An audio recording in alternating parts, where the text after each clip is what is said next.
Well, thank you very much for having me. You've exposed me as a Yankee right away. It's a little dangerous, but I'm thrilled to be here. It's a wonderful opportunity to talk with you guys, to get to know this New Orleans culture, and get to know this Tulane family as well. I want to talk mostly about the football team, but I will tell you one quick story kind of about the moment that I thought this Tulane opportunity was just going to be the right fit for me, and how things just kind of came together. Back in probably June or so, I was talking with my uncle and my cousin. We were on vacation together, and my cousin had just graduated from the University of Georgia. She was telling me about some of her experiences, and she was going on about a friend she had, and they went to party at some big rich guy's house or whatever it was, and they had a great time, and I kind of put it in the back of my mind. I didn't think too much of it. She had mentioned something about like maybe a football coach in there or something like that. I don't know. It sounded like a fun time that they had on vacation. So I get the opportunity to interview here at Tulane. I get the chance to talk with head coach Willie Fritz. And as I'm kind of reading up on Coach Fritz, I'm going through his bio, and I see, oh, he's got a couple of daughters, and how about that? One of his daughters was a sorority girl at Georgia. And I go, my cousin went to Georgia. She was in a sorority. Coach Fritz has a daughter. She was in a sorority. So I start to do all of the digging, and I kind of put it together. I was like, holy smokes. My cousin, no more than about 3 or 4 months ago during Mardi Gras, was literally in Coach Fritz's house, partying and having a good time celebrating Mardi Gras. I was like, you gotta be kidding me. So I had the opportunity, I brought that up with Coach Fritz. It was one of the things that we had a chance to talk about during the interview, and I thought, if there was ever a sign that this was gonna be a good fit, or maybe like something that I had to pursue, or the stars kind of came together. If my cousin randomly is in Coach Fritz's house having a good time at Mardi Gras before I get this opportunity. So that was an interesting little moment where the stars came together. I want to talk about Tulane football mostly. Obviously coming off the game against Auburn a couple of days ago, I thought the team acquitted itself really well. It's hard to get up as anybody that's passionate about competition and talk about moral victories, so I'm not really trying to do that, but Coach Fritz now in his 4th season at Tulane is certainly trying to take these benchmarks and say, okay, this is where we were and this is where we want to go. And a couple of years ago, they went to Oklahoma, had a tough time against Oklahoma. Last year went to Ohio State, had a tough time against Ohio State. From what I can gather from talking with the coaches, this wasn't that. Those weren't those games.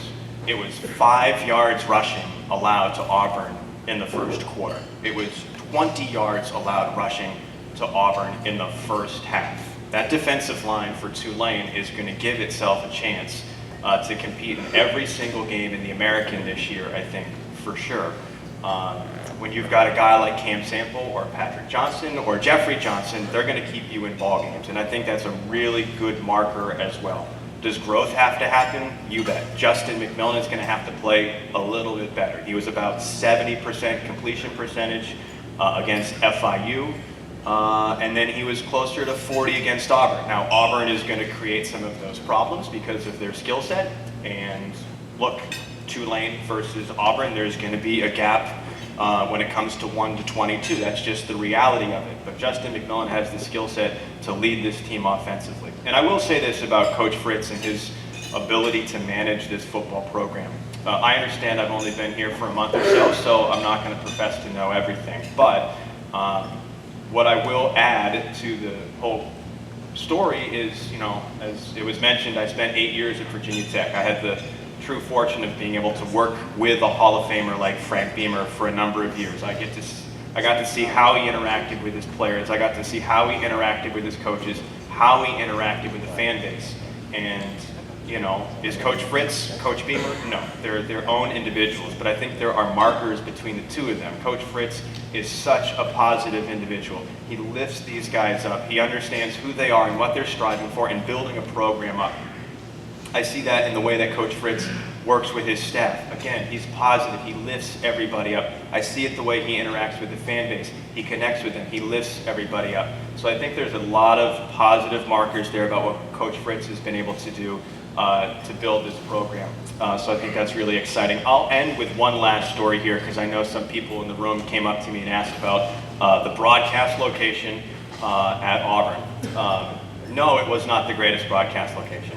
It is basically in the end zone. One thing that I try to do as a broadcaster is to never complain about our accommodations, because I don't really think fans care too much about where I sit or what my press meal is. It's just not relevant to fans, it's not relevant to players or coaches, it doesn't matter. I will say two things about that booth location at Auburn. One, I give Auburn credit because it is the best designed booth that I've ever seen. They tricked it out incredibly well, they went thorough with it. And I, in my life, will never complain about a booth location, because I have called games in places and with surroundings that would throw you off way more than a corner end zone location. I will give you an example. About 6 or 7 years ago, I was broadcasting a baseball game for Virginia Tech. The Hokies were taking on West Virginia. They played the ball game in a minor league park, in the Appalachian League style park. So it's essentially a high school ball field. There's not accommodations, there's not booths, there's not post-game spreads, there's not media availabilities, it's bleachers, it's, you know, dusty chairs, it's all of that kind of stuff. So I elected to sit outside because the place that they allotted for me essentially was a prison cell, because there was bars on the windows in front of it. So I said, no, I'll sit outside, that's fine. And then I reaped what I sowed on that one, because as I was sitting outside, I was calling the game, you know, here's the 1-1 pitch, and I just kind of started to smell something in the air. I'm like, what is happening? What in the world is going on? So I just kind of kept going, you know, the 2-2 pitch curveball outside. And then eventually I started to look around. I'm like, this smell is awful. I turned to my right, and I kid you not, a woman was changing her newborn baby to my right, diaper open, wipes out, cleaning the whole thing. So I will never, ever in my life complain about a corner end zone when I have called a baseball game right next to a mother doing her job, cleaning her infant's diaper. So you know what? Put me in the corner all you want. If I don't have to smell that throughout the course of a ball game, I'm fine. So I appreciate the opportunity to speak to you guys today. I hope I've got the chance to speak to you again in the future. Hope you can come on out to a Tulane football game. They've got Missouri State on Saturday at Yarmouth Stadium at 7, and then on Thursday of next week, a really big game for Tulane. They've got Houston at home again Thursday night, next Thursday. That game will, I think, be a real good marker for the rest of the season for the Green Wave. If they can come up with the win in that game, I think you've got yourself an exciting Tulane football season for the rest of the way. So hope to see you out there, and it's a pleasure to meet all of you. Thank you for having me.